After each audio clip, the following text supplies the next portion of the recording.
Let's write an equation of the line that goes through this point and is perpendicular to the graph of this linear equation in two variables.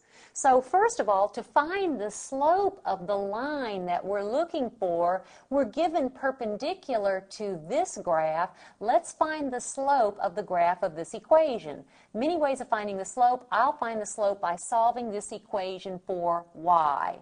Now, since I'm solving for y, I think I'll add y to both sides.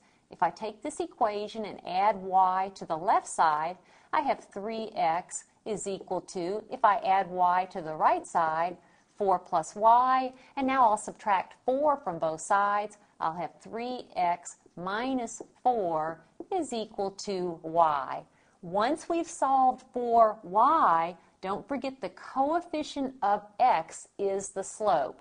Now the slope of this line is 3, but I don't want a line parallel to that line. If I did, I'd use the slope of 3. I want a line perpendicular, so I'll use a slope that's the negative reciprocal of this slope. That would be the negative reciprocal negative 1/3.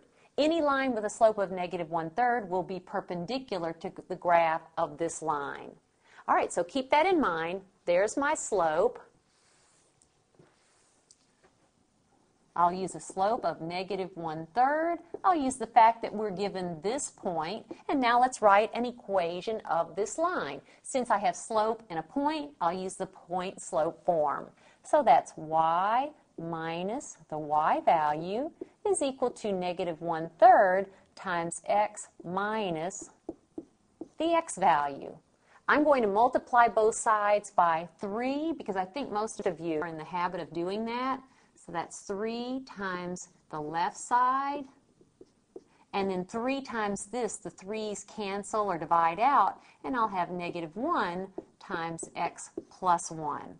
So that's 3y minus 6 is equal to negative x minus 1. Now remember, we don't want to write this in standard form. We want to write this using function notation. That means we want to solve this equation for y. To solve it for y, I'll first add 6 to the left side, and I'll add 6 to the right side. So I'll have negative x minus 1 plus 6. That's plus 5. How do I finish solving for y? I'll divide both sides of the equation by 3.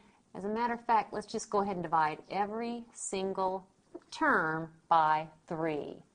So I'll have y is equal to negative 1/3 x plus 5/3. And if I want to use function notation instead of y, I'll simply write f of x is equal to negative 1/3 x, and that's plus 5/3.